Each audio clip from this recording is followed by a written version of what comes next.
Hi, Blastpop here. Today I'm taking a look at GD'42, the Grossdeutschland division, by MMP, a part of the Tactical Combat series. There is a subset of the Grossdeutschland series for the TCS overall series, which includes up to this point GD'40, 41, and 42. The 1940 is the Battle of Stone in France. GD'41 is in Russia, and GD'42 is also in Russia. And in this case, it's the Lucchesa Valley. And this is quite a good-sized, large game. Again, it's part of the Tactical Combat series, where each tank counter is actually a single tank, and the infantry are squads. And one of the defining factors in this game series is that you'll actually come up with battle plans in an attempt to achieve your objectives.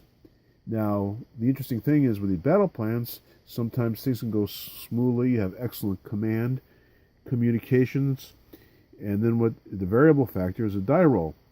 And if you roll well, your units are really good, they can move off into action a lot quicker than, say, an opponent whose forces have poor command, poor leadership, and maybe even a bad die roll. And the differences can be vast. Now, with the impact of that, it also works well in solitaire play for those people so inclined.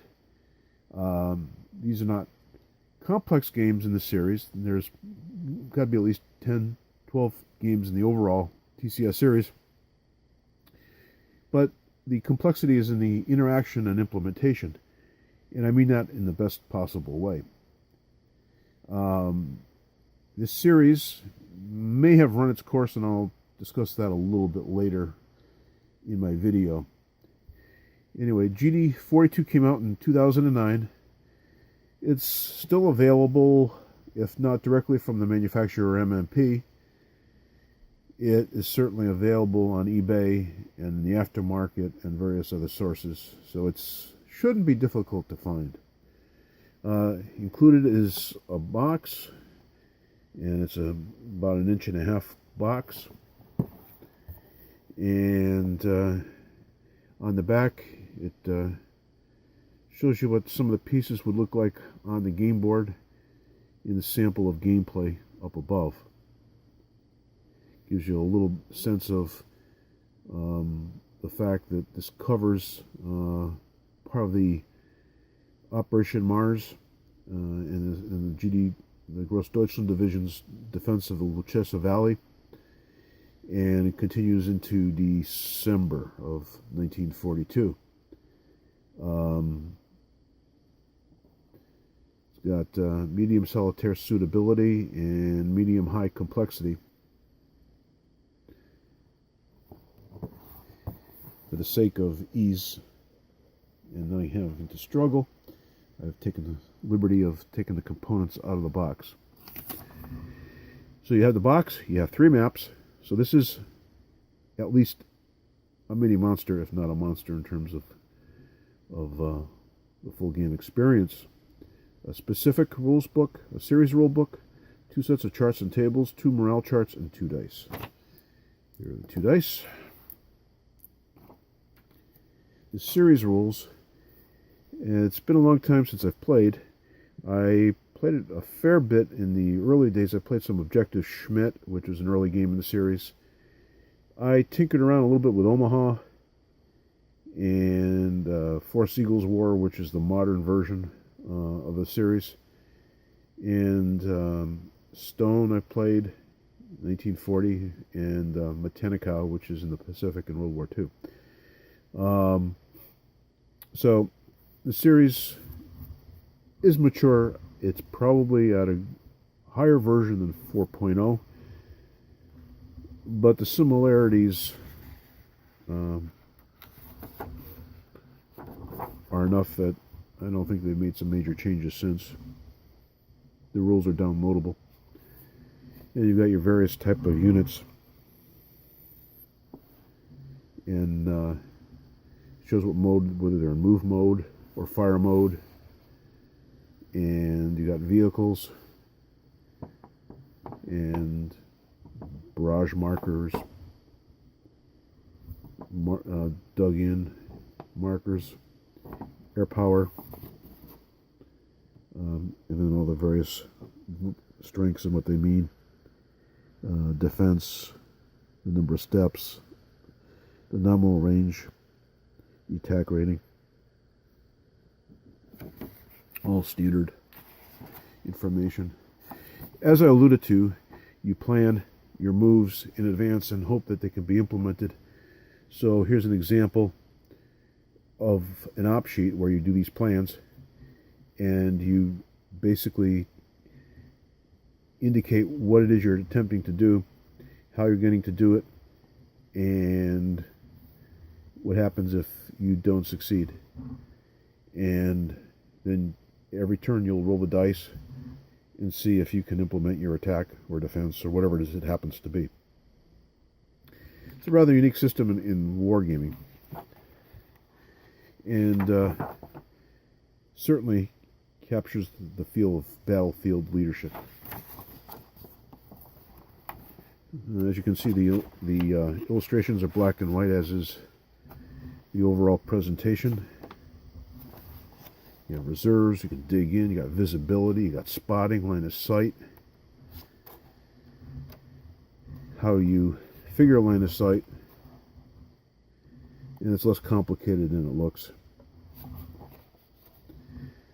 It has a lot to do with just using some common sense in the rules applications. Area fire, suppressive fire, point fire, overwatch, morale. Morale is very important, as would be expected in a game that also emphasizes command. Artillery. You have pre-plotted artillery. You have essentially on-call artillery, which is a little quicker in its application. Smoke. It certainly gives you a lot of options. And while looking complex, this system is not difficult in its actual application. Special rules for infantry guns, anti-tank guns. Obviously they work a little bit different. AA guns. Scenario setup. And then you got designers and developer notes. And you have a line of sight table here to try to reckon your line of sight based on distances and heights and seeing if anything intervenes. Additionally, we have the standard rule, not the standard rules, but the game-specific rules. In this case, for GD'42, gives you a little bit of information here. Command and control special rules. There was snow during the period.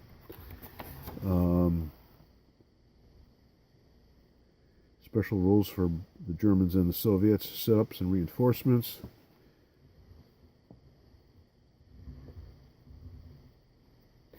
Nothing too difficult, and it gets into the scenarios pretty quickly. So once you're familiar with the rules, it's not difficult to move from game to game, because all you have to learn then is the specific rules applicable to any particular battle. There's 10 scenarios included. There are some smaller one-map scenarios and partial map scenarios.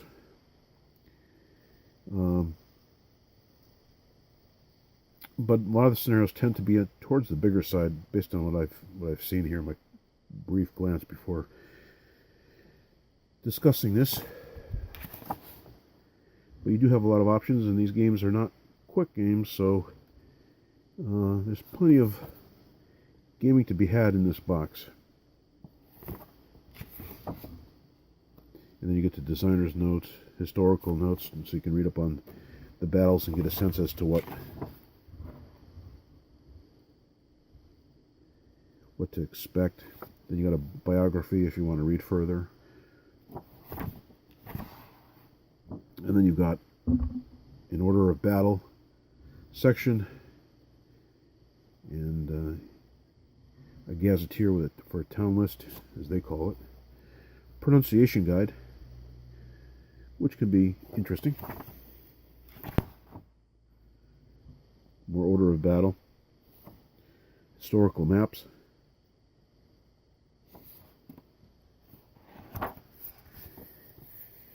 and then a Soviet pre-plot sheet. Counters, there's 3 sheets of counters, and these are the Germans. For my eyes, the color combinations and choices are a little bit busy. It's a tactical game system, so I understand why they went with the pictographs or pictures or whatever you want to call them for the counters.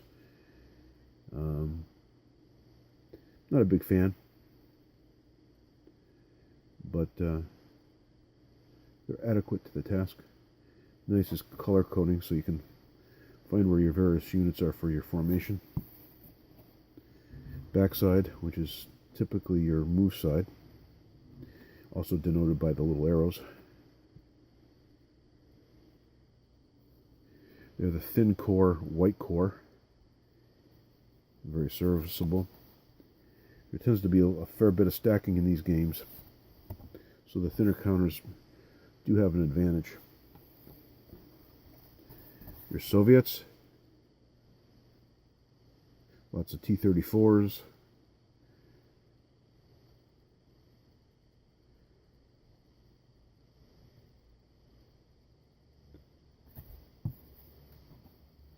T-70s, I believe, or T-28s, I'm not sure. System counters for the most part, step losses, some more Soviets.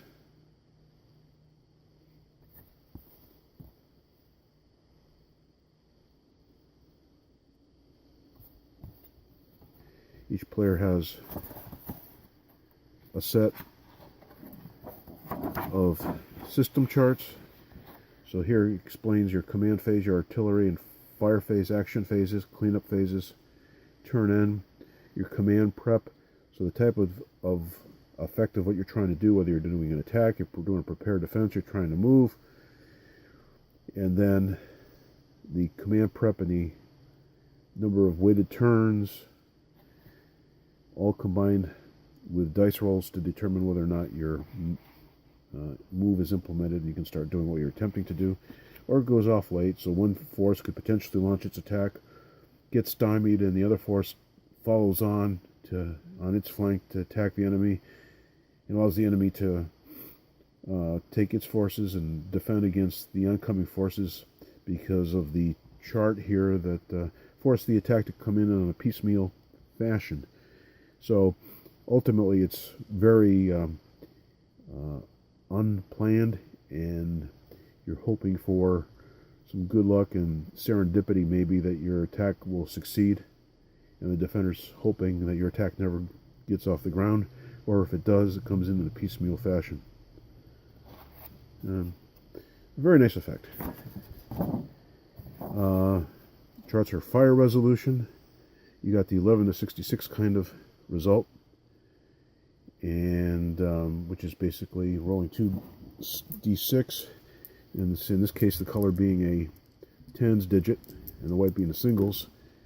That would be a 23 on the chart here as an example. Then you have your artillery, barrages and adjustments.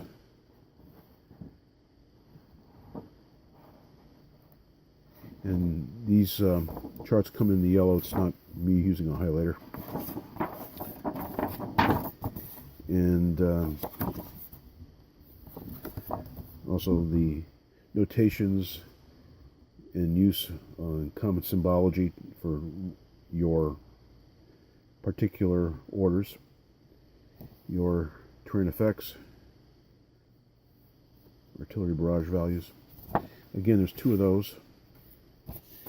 And this is your planning maps that you use. And this is how the map is set up. You got a north, map, a south map down here, and then you got a west map if you set up the game in its entirety. So what you would do is you'd mark on here what you're attempting to do, what type of attack it is, what is in that organization, failure instructions, any particular notes, and then you try to command your forces to the best of your ability based on what you've written and not what is actually on the game board. So you're stuck with the bed you made. Highly recommended that you photocopy these. As I alluded to, there's morale.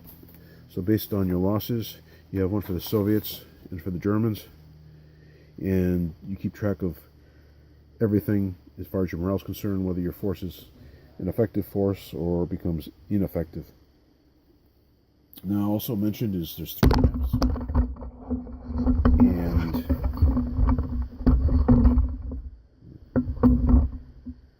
very nicely done. They're like a painted map.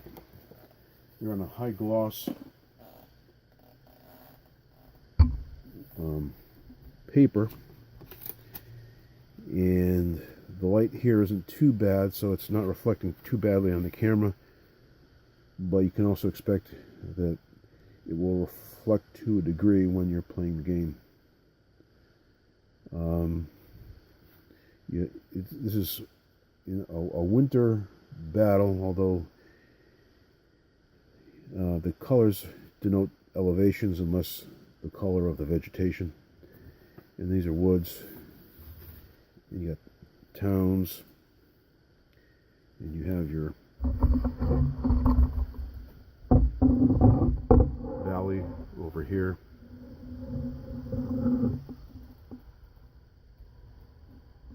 And then down here you have a turn record track. There's 3 maps.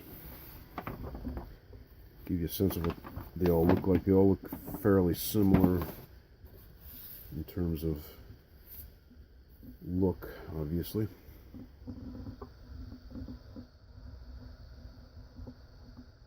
But it's a nice, huge Eastern Front battle map to play on. So this is all good, being an Eastern Front fan.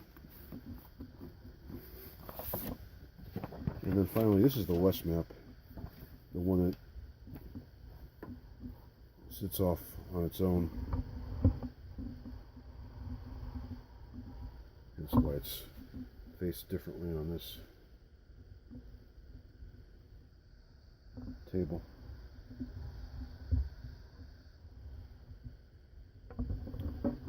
Nice and done.